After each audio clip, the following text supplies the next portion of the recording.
হে শান্তিদাতা, হে শান্তিদাতা। তাহলে শান্তি ঘরে বসে থাকলে আসবে না, শান্তির কাজ করতে হবে। 5 ওয়াক্ত নামাজ যেমন ফরজ, আমাদের রিজিকের জন্য মাঠে ময়দানে কাজ করা আমাদের জন্য ফরজ। সুবহানাল্লাহ।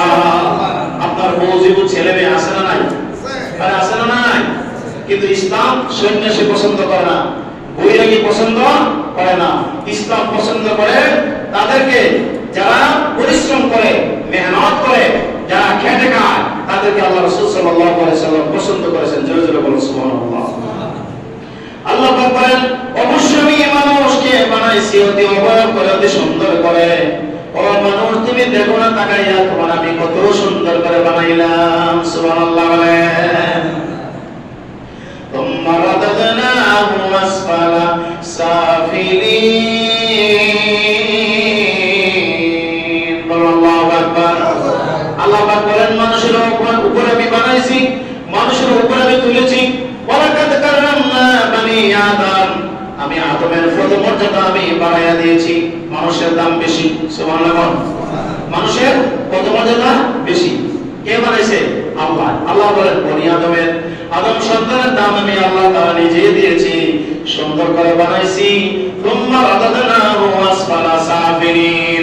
তাদের হীন ব্যবহারের কারণে, তাদের পরিত্যাগের আচরণের কারণে, তাদের চলার কারণে তাদেরকে নিচে থেকে নিচে নামাই দিছি। জোরে জোরে বলেন নাউজুবিল্লাহ। আল্লাহর কোনো দোষ আছে?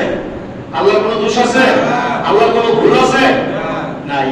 আল্লাহ বলেন, আমি তোমাদেরকে সুন্দর করে বানাইছি। কাকে? মানুষদেরকে। আর সেই মানুষ, অতঃপর আমি তাকে হীনদস্ত থেকে হীনতমে আমি তাকে পরিণত করি। তার কারণটা হলো কি? আল্লাহ পাক আমাদেরকে তৈরি করেছেন, আল্লাহ পাক আমাদেরকে বানিয়েছেন এই ক্ষণস্থায়ী জীবনে ক্ষণস্থায়ী আমাদেরকে পার্থিব জগতে পাঠাইছেন অল্প সময়ের জন্য। মুসাফির যখন ঘর থেকে বের হয়ে 48 মাইল দূরে পায়ে হেঁটে যায়, তাকে আরবি ভাষায়, কিতাবের ভাষায় মাসায়েগণ, ইমামগণ বলেন মুসাফির বলে। জোরে বলুন সুবহানাল্লাহ। মুসাফির বুঝেন? মুসাফিরের বাংলা হলো ভ্রমণকারী। কি গালি? ভ্রমণকারী। আর ভ্রমণের কথা কোরআনে আছে। তোমরা পৃথিবীতে ভ্রমণ করো আর দেখো কাফেররা তারা কে কি করেছে, তাদের কীর্তিগুলি আমি আল্লাহ তাআলা তোমাদের শিক্ষার জন্য রেখে দিয়েছি। মনে করেন মিশরের পিরামিড, আপনারা জানেন যে ফেরাউন সে আল্লাহ নাফরমানি করেছে, কিন্তু তার বাড়ির দরজার সামনে লেখা রাখতো বিসমিল্লাহির রহমানির। কি আপনারা করতে পারেন না? বলেন না বিসমিল্লাহির রহমানির রহিম। এখন বেঈমান সে নিজেকে নিজে খোদাই দাবি করছে, আবার ঘরের দরজার সামনে লেখা রাখছে বিসমিল্লাহির রহমানির রহিম।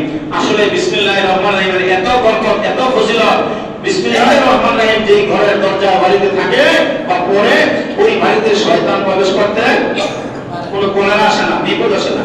তো ফেরাউন যে বলছিল, তুমি কি নিজে নাফরমান, নিজে খোদাই দাবি করছো, আল্লাহ তুমি আবার বিসমিল্লাহ লেখছো কেন? ওই বিসমিল্লাহর মধ্যে বরকত আছে। সুবহানাল্লাহ বলেন না?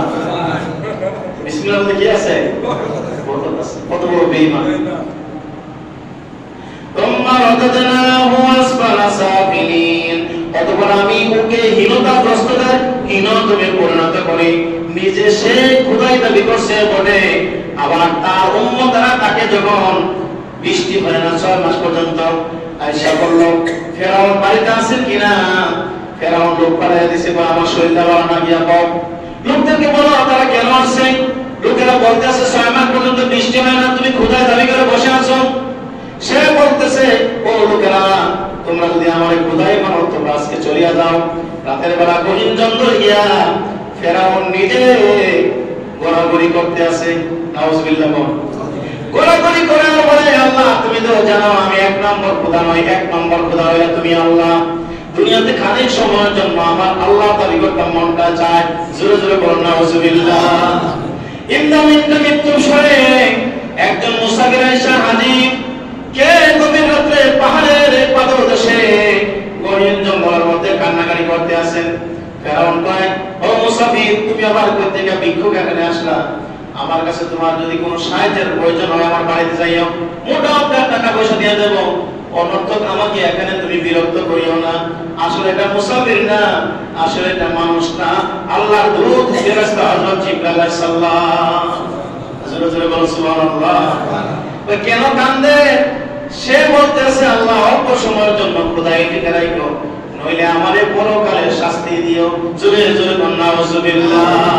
আল্লাহ বলেন যে হেদায়েত হতে চায় তার জন্য হেদায়েতের দরজা খোলা, আর যারা ইচ্ছা করে হেদায়েতের রাস্তা থেকে মুখ ফিরিয়ে নেয় তখন আমি তাকে হেদায়েত করি না, বরঞ্চ তার নিজের শাস্তি নিজে পায়। নাউজুবিল্লাহ বলেন সবাই। জিবরাইল সালাম শুনেছে, শোনার পরে বলছে ও বৃদ্ধ, আপনি এমন ভাবে গড়াগড়ি করে কান্নাকাটি করেন, আমার তো মায়া লাগে, ওই তুমি এখান থেকে সরো, আমি একটু কথা বলে লো। আল্লাহর কাছে বলতেছে, আল্লাহ যদি তুমি আমার বৃষ্টি না দাও, আগামীকাল জমিনের মানুষগুলি আমার আনাম রাখবে না, আমার অস্তিত্ব রাখবে না, আমার মাইরা একবারে শেষ করা লাগবে। সুবহানাল্লাহ। আমি যে কয় নম্বর খোদা, আমার খোদাইগুলি দেখাই কোরআনের ভাষায় আলাস্তু বিরাব্বিকুম আনা রাব্বুকুমুল আ'লা, সে বলছে আমি সবচেয়ে বড় খোদা, আর ওনার স্ত্রী আসিয়া রাদিয়াল্লাহু আনহা বলছে তুমি হলো খুদি। নাউজুবিল্লাহ। কত বড় বেঈমান নাফরমান। সংক্ষেপে বলছি জিবরাইল আমিন ফেরেশতা বলছে আমার একটা কিছু দেন, দিয়ে আমার বিদায় করে দেন। ও কি দিবা? কি নিবা? ওকে সিনেমা আপনার কাছে একটা প্রশ্ন করি, আল্লাহর একজন বান্দা, সে দুনিয়ার মধ্যে সবচেয়ে গরীব ছিল, সবচেয়ে দুর্বল ছিল, সবচেয়ে অনাথ ছিল, ওই ব্যক্তির কবরস্থানের পাহারাদার থেকে আমার আল্লাহ এই রাজ্যের অধিপতি বানাইছে, মিশরের আজিজ মিসরির মতন তারে বাদশা বানাইছে। এমন ব্যক্তি যদি আল্লাহর নাফরমানি করে, ওই মানুষটারে কেমন শাস্তি দেওয়ার দরকার?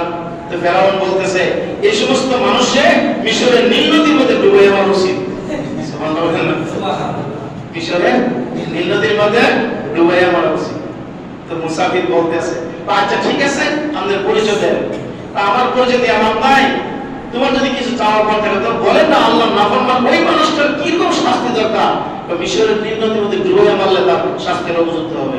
বলছে ঠিক আছে, একটা কাগজে লিখে দেন। কাগজে লেখার পরে বলছে কাগজের পেছনে আপনার নামটা লিখে দেন, আমার ফেরাউন, আনা ফেরাউন, আমি ফেরাউন। যখন কাগজে লিখে দিল, হযরত জিবরাইল আমিন ফেরেশতা এই কাগজটা লইয়া চলে যাইতে আছে। জোরে জোরে বলো সুবহানাল্লাহ। আল্লাহর দরবারে হাজির করে মাওলা, তোমার একজন নাফরমান বান্দা, ইচ্ছা করলে তোমার রহমতের দরজা, রহমতের আশা করলে তুমি maaf করে দিবা, ইচ্ছা করে বেঈমান হইতে চায় তুমি কি তারে maaf করবা না ক্ষমা করবা? আল্লাহ বলে তারে কঠিন শাস্তি দিয়া দেব। জোরে বলুন আল্লাহু আকবার। অনেক লম্বা ঘটনা। এর ভিতর দিয়ে হযরতে মুসা কালিমুল্লাহকে আল্লাহ পাক রব্বুল আলামিন পৃথিবীতে প্রেরণ করব। তো মুসা আলাইহিস সালামকে পাঠানোর আগে ফেরাউন ছিল মিশরের বাদশা, সে প্রথমে ছিল কবরস্থানের পাহারাদার। সেই মিশরের বাদশা থেকে একটা সাইনবোর্ড লাগায়া একবার তার মনে মনে ইচ্ছা ছিল সে কেমনে বড় লোক হবে, সবচেয়ে বড় লোক হইব, তারপর একটা আশা ছিল। তো যা হোক, এই সাইনবোর্ড যখন লাগাইছে তখন এলাকার মধ্যে কলেরা বসন্তের প্রাদুর্ভাব আসছে। জোর জোর করে নাউজুবিল্লাহ। কি কলেরা আসে না? কলেরা পর্যন্ত কলেরা যখন আসে তখন মানুষ বাঁচার জন্য চায়, রাখার জন্য চায় না। কলেরা আইছে তো মানুষ মরতেছে, আর এই সাইনবোর্ডের গায়ে একটা টাকা ধরাইছে, এত টাকা দিবা এই কবরস্থানের লোক দাফন করবা। জোর জোর করে নাউজুবিল্লাহ। এমনি ভাবে করতে করতে করতে করতে মোটা অঙ্কের টাকা পয়সা পাইয়া মিশরের বাদশার জন্য সে স্বর্ণের মুকুট বানাইলো। স্বর্ণের মুকুট বানাইয়া রাজার কাছে যখন নিল, তার আগে তখন ওই মিশরের বাদশা বলছে তুমি তোমার জন্য ভালো একটা চাকরি আমি দিয়ে দেব, পরবর্তী পর্যায়ে তুমি চাকরিটা পেয়ে যাইবা। ওনার একজন উজির বডিগার্ড মারা গেল, ওই দায়িত্ব এরা দিয়ে দিল। ওই উজির যখন মারা যায়, এর পরবর্তী পর্যায়ে উজির মারা গেলে মিশরের বাদশা হয়ে যায় ফেরাউন। জোরে জোরে বলুন নাউজুবিল্লাহ। বাদশা হইয়া বলতেছে আনা রাব্বুকুমুল আ'লা, আমি সবচেয়ে বড় খোদা। নাউজুবিল্লাহ। দেখছেন এই কত বড় নাফরমান, কত বড় নাফরমান। আল্লাহ কত এই পর্যন্ত পৌঁছেছ, তবে আর লম্বা সময় দেওয়া যায় না। কত ইজ্জু মান তাশাউ ওয়া তুযিল্লু মান তাশাউ বিয়াদিকাল খায়র। সুবহানাল্লাহ। সম্মান দেওয়ার মালিক কে? আল্লাহ। সবাই বলেন সম্মান দেওয়ার মালিক কে? আল্লাহ। উড়াইছে কেনা? আল্লাহ। নামাইবো কেনা? আল্লাহ। এই আজকের এই আয়াতের তরজমার মধ্যে আছে যে সুম্মা রাদাদনাহু আসফালা সাফিলিন, যে আল্লাহ বলল উপরে উঠেছে, উপরে উঠছে, আবার তার ব্যবহারের কারণে, আচরণের কারণে আল্লাহ তার হীন থেকে আবার হীন অবস্থায় নামায় দিয়েছে। সে যখন আনা রব্বুকুমুল আ'লা বলছে, তখন একদা রাত্রে সে দেখতে আসে যে হঠাৎ করে তার রাজ্যের মধ্যে আগুন লেগে বাড়ি ঘর দরজা যা আছে সবকিছু পুড়ে ছাই খেয়ে, এমনকি তার রাজ বাসস্থান পর্যন্ত পুড়ে গেছে। সুবহানাল্লাহ বলেন না।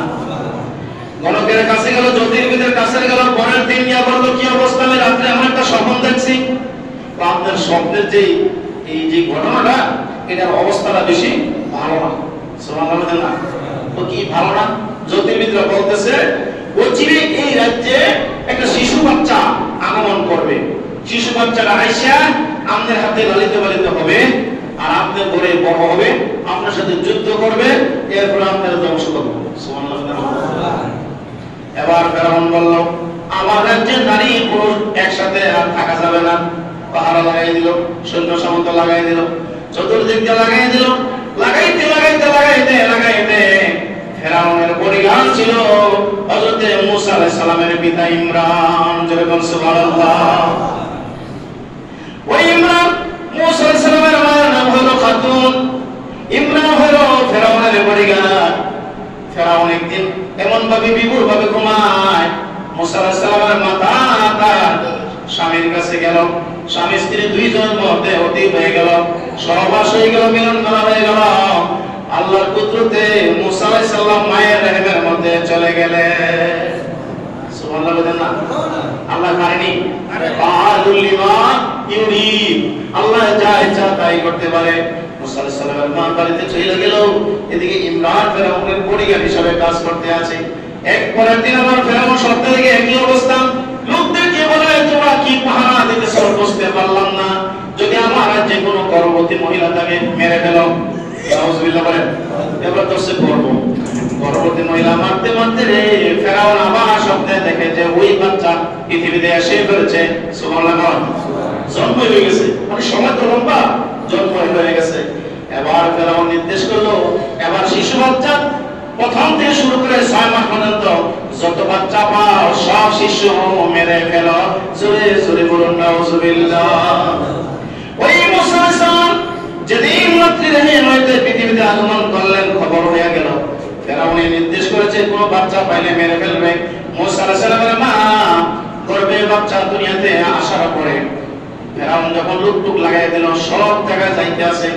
মূসা আলাইহিস সালামের মাথায় বাড়ির মধ্যে বসিয়া আল্লাহ পাক রব্বুল আলামিনকে বলছে, আল্লাহ আমার স্বামী তো ওইখানে, আমি হলাম এখানে, এর ভিতর দিয়ে তো আমি ঝামেলা হয়ে গেছি, আমার বাচ্চাও প্রসব হয়েছে।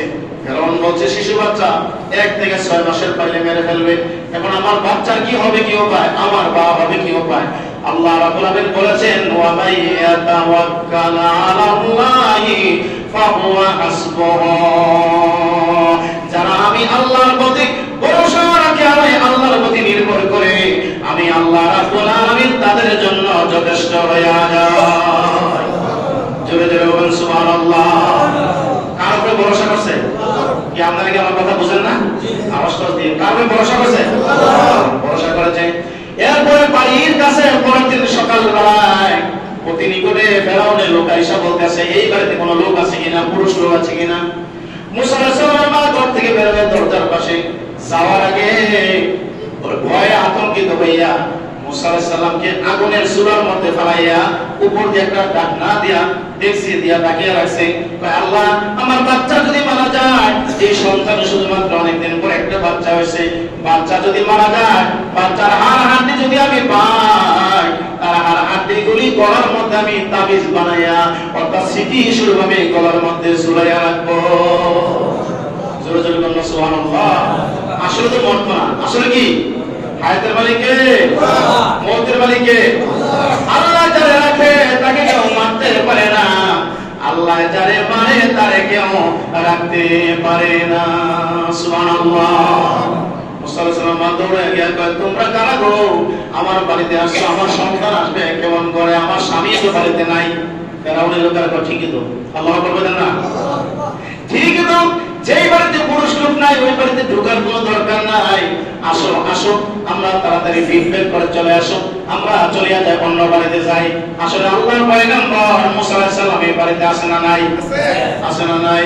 মূসা আলাইহিস সালাম মা লোকগুলোর বিদায় কইরা ঘরের ভিতরে উনুন মারি, ওই যে চুলার মধ্যে রান্না করে, চুলার জলম পানের মধ্যে বাচ্চা পালাইয়া ট্যাক্সি দিয়া খাইয়া তাড়াতাড়ি করে দৌড়ে গিয়েছিলেন। এবার আয়েশা দেখে মুসা আলাইহিস সালাম মরে নাই, আগুনেও পড়ে নাই, দুইটা হাতের মধ্যে একটা আপেল আর একটা সেফল, এমনি ভাবে দুইটা আপেল, এর মধ্যে একটার মধ্যে আহমদ আর একটার মধ্যে লেখা মোহাম্মদ, দুইটা আপেল আর সেফল নিয়ে এমনি ভাবে খেলাধুলা করতে আছে। নারে তাকবীর, আল্লাহু আকবার। কেউ কেউ বলেছে মুসা আলাইহিস সালাম দুটো আঙ্গুল মোবারক মুখের মধ্যে ঢুকাইয়া যেমনি ভাবে মায়ের স্তনে দুধ পান করে মুসা আলাইহিস সালাম আঙ্গুল চুষে খাইতে আছে। মুসা আলাইহিস সালামের মা তাড়াতাড়ি বাচ্চা কোলে লইয়া আল্লাহর ডাক দিয়া বলে, আল্লাহ তুমি যে রাখো, তুমি যে মারো, তুমি যদি যারে বাঁচাও আগুনও তারে ধরতে পারে না। পশ্চিমকালে আমি কল্পনা করতে পারি নাই আজ আমার সন্তান জ্বলন্ত আগুনের খেলা থেকে তুমি আল্লাহ বাঁচাইবা। জোরে জোরে বলো সুবহানাল্লাহ। মুসা আলাইহিস সালাম এমনি ভাবে ঘরের মধ্যে রইল। ওই ফেরাউনের লোকগুলো চলে গেল, ফেরাউনের কাছে খবর গেল, এই বাচ্চা তো এখনো পৃথিবীতে আছে। ফেরাউন গরম হয়ে গেল, তোমরা কি ডিউটি পালন করো, বাচ্চা বাচ্চায় কেমনে তোমাদের চাকরি নট হয়ে যাইব।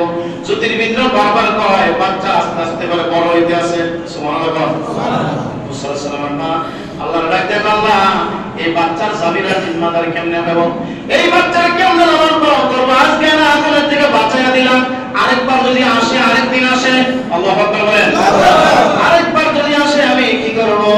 মুসা আলাইহিস সালাম আল্লাহর কাছে হাওলা করে দেন, আল্লাহ ওয়া ইবনি ওয়া ইউমির, তুমি বাঁচাইতে পারো, তুমি মারতে পারো। জোরে জোরে বল সুবহানাল্লাহ।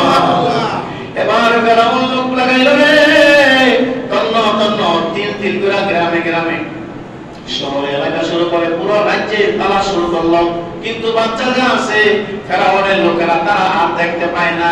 মুসা আলাইহিস সালামের মাতা এই বাচ্চাকে নিয়ে আল্লাহর কাছে বলে, আল্লাহ আমি আর কি করতে পারি। এবার মুসা আলাইহিস সালামের মাকে আল্লাহ পাক নির্দেশ করেছে, তুমি একটা কাজ করো, তক্তা দিয়ে একটা সিন্দুক বানাও, সিন্দুক বানাইয়া তাকে ওই সিন্দুকের মধ্যে ঢুকাইয়া মিশরের নীল নদীর মধ্যে ছাড়িয়া দাও। আস্তে সুবহানাল্লাহ বলেন, আর জোরে দেন না। আপনার আমার বাচ্চা যদি জন্মগ্রহণ করে, বাপ হোক আর মা হোক, সত্যিকারের বাবা আর মা যদি হয়, যদি নিজের সন্তান হয়, তাহলে কখনো সাগরের মধ্যে ভাসায় দিতে পারে না। একবার তো আগুন থেকে আল্লাহ বাঁচাইল, এবার আবার আল্লাহ বলতেছে একটা সিন্দুক বানাও, সিন্দুক বানাইয়া সিন্দুরে ঢুকাইয়া সাগরের মধ্যে ছাড়িয়া দাও। মুসা আলাইহিস সালামের মা কাতল বলতেছে, আল্লাহ এক অগ্নি পরীক্ষা থেকে উত্তীর্ণ হইলাম, আরেকটা পরীক্ষা থেকে কেমনে বাঁচবো। আমার আল্লাহ কয় বাঁচানোর মালিক আমি, পালনের মালিক আমি, তোমার দায়িত্ব তুমি পালন করো। এবার মিস্ত্রি তালাশ করতে আসে, হঠাৎ করে পরদিন সকালবেলায় দেখে এক বৃদ্ধ লোক কাঁধে খাটুরি লইয়া ঘুরতে আসে আর বলে, ভালো বাক্স বানাইবেন, আলমিরা বানাইবেন, সিন্দুক বানাইবেন, আমি পারি। সুবহানাল্লাহ। যখন বানাইতে গেল, তক্তা দিল, কয়েকটা তক্তা দেওয়ার পরে ওই সিন্দুক বানাইতে গিয়া একটা তক্তা বাকি আছে। মুসা আলাইহিস সালামের মা খাতুন বলতে আছে, আপনারা সামনে আসেন, আলমবাজার আসেন, সামনে আসেন, সামনে আসেন, সামনে আসেন, সামনে আসে বসেন। তক্তা কোথায় পায়? সিন্দুকের কাজ তো সম্পাদন হয় নাই, শেষ হয় নাই, একটা তক্তা বাকি আছে রে। একটা বাকি তক্তা থাকার কারণে মুসা আলাইহিস সালাম মা কনফিউশনের মধ্যে, সন্দেহের মধ্যে পড়ে গেল, কারণ সময় তো হাতে নাই। তাড়াতাড়ি যদি নদীর মধ্যে না ছাড়িয়া দেয় তাহলে আবার বিপদ ঘটতে পারে। জোরে বলো আল্লাহু আকবার। মুসিবত যখন বেশি বেশি আসে, আল্লাহ পাক সূরা বাকারার মধ্যে বলেন, আল্লাযীনা ইযা আসাবাতুহুম মুসিবা ক্বালু ইন্না লিল্লাহি ওয়া ইন্না ইলাইহি রাজিউন। ও মুমিনরা, মুসলমানরা, তোমাদের কাছে যখন মুসিবত আসে তোমরা বলো, ক্বালু, তারা যেন বলে, ইন্না লিল্লাহি, আমরা আল্লাহর জন্য। আমরা কার জন্য? এই যে মশা মাসের দোয়া, সবার রাতে দোয়া ওয়াজ করছিলাম, মান কানা লিল্লাহি কানা আল্লাহু লাহু, যে আল্লাহর জন্য হয়ে যায় আল্লাহ তার জন্য হয়ে যায়। বলেন সুবহানাল্লাহ। মান লাহুল মাওলা ফালাহুল কুল। এখন ওই বাচ্চাকে কি করবে? তক্তার জন্য কনফিউশনের মধ্যে, সন্দেহের মধ্যে রইল। ওই মিস্ত্রি বলতে আছে, আমার কাছে একটা তক্তা আছে, আমি বাড়ি থেকে নিয়ে আসি, মুহূর্ত সময় নিয়ে আসবো, অল্প সময়ের ভিতরে আবার বানাইয়া দেবো। তক্তা নিয়ে আসলো, সিন্দুক বানাইয়া দিল। জিজ্ঞেস করলো, আপনার পারিশ্রমিক কত, মেহনত কত? ওই যিনি সিন্ধু বানাইতে আছে উনি বলতে আছে কোনো পারিশ্রমিক লাভ লাগবে না, যদি আপনারা এই মেহনতের পারিশ্রমিক আমাদের দিতে চান তাহলে আরেকদিন আপনি দিয়ে দিয়েন, আজকে আপনার কাজটা আমি করে গেলাম। জোরে জোরে বলো সুবহানাল্লাহ। আল্লাহ করেছে, কেন করেছে? ওই বিনি কইতেছে, খাতুন বলতেছে যে সব কাজ তো ভালো দেখতেছে, যে যত বেশি বিপদ তত বেশি কি সহজ, যত বিপদ তত সহজ। ইন্নামাল উসরি ইউসরা ফা ইন্না মা'আল উসরি ইউসরা। দুঃখের সাথে সুখ আছে, সুখের সাথে দুঃখ আছে। মানুষ যত বেশি বিপদ তত বেশি ইহসান। আল্লাহ নবীরা সাহাবারা বেশি বেশি কষ্ট করেছে, আল্লাহ পাক তাদেরকে বেশি বেশি মুসিবতে বানাইছে আর বেশি পুরস্কৃত করেছে। এমন কোন নবী বাদ নাই যে নবীরা মায়ের খায় নাই, এমন কোন সাহাবা বাদ নাই যে সাহাবারা মায়ের খায় নাই। যারা বড় বড় পদ পাইছে তারা বেশি মার খেয়েছে। আল্লাহু আকবার বলেন সুবহানাল্লাহ। সংক্ষেপে বলি, তক্তা বানায়া সিন্দুক বানানো হইল। এবার খাতুন আল্লাহরে ডাকতে বলে, আল্লাহ সিন্দুকের কাজ তো শেষ। ওই মিস্ত্রি বলতেছে সিন্দুক বানানো শেষ হয়ে গেল, তালার দরকার। কিসের দরকার? তালার দরকার, চাবির দরকার। তালা আইনা দিল, চাবিও আইনা দিল, চাইনিজ তালা দিল, চাইনিজ চাবি দিল। তালার চাবি পাইয়া হাতে দিয়া বলে, আপনি খুলবেন, আপনি ছাড়া এই তালা কেউ খুলতে পারবে না। সুবহানাল্লাহ। আমি খুললাম কেমনে, দুনিয়া যাবো গা। এবার মুসা আলাইহিস সালামকে সিন্ধুকের ভিতরে বিসমিল্লাহির রহমানির রহিম বলিয়া খাতুন কি করলো, নিজের ছেলের সিন্ধুকে ঢুকাইয়া মিশরের নীল নদীর মধ্যে পানির মধ্যে ছেড়ে দিল। আল্লাহর হাওলা তাওয়াক্কালতু আলাল্লাহ, তাওয়াক্কালতু। আমরা যখন বলি দোয়া করে তখন কি বলি? ফি আমানিল্লাহ। কি বলি? ফি আমানিল্লাহ। বুঝছেন? আমান সতর্ক শান্তি, আল্লাহ আরামে রাখবে, আল্লাহ শান্তিতে রাখবে। শান্তির মালিক কে? আল্লাহ। ছেড়ে দিল আল্লাহর রাস্তায়। ছেড়ে যখন দিল, ওই ফেরাউন তার বিবি নিয়ে মিশরের নীল নদীর পাশে বিরাট বড় ফ্লাড করিয়া, ওই ফ্লাডের থেকে দেখতে আসি রে নদী দিয়ে একটা বাক্স যেন আসতেছে, কি যেন আসতেছে। তাড়াতাড়ি ভাই, ওই বিবি, নদী দিয়া কি যেন পাশে আসতেছে। আমি যে স্বপ্নটা দেখলাম, একটা বাচ্চা এমনি এমনি বড় হবে, এমনি এমনি আসবে। দেখি এই বাক্সের মধ্যে কি আছে। তাড়াতাড়ি করে তার সিংহাসন থেকে, তার ফ্লাড থেকে নাইমা আইছে। নাইমা আইসা দেখে তার বাড়ির পাশে যেখানে ফেরাউনের বাড়ি, সেই বাড়ির পাশে হইল সিন্ধুক। যেরকম সুবহানাল্লাহ। যেখানে মুসা, যেখানে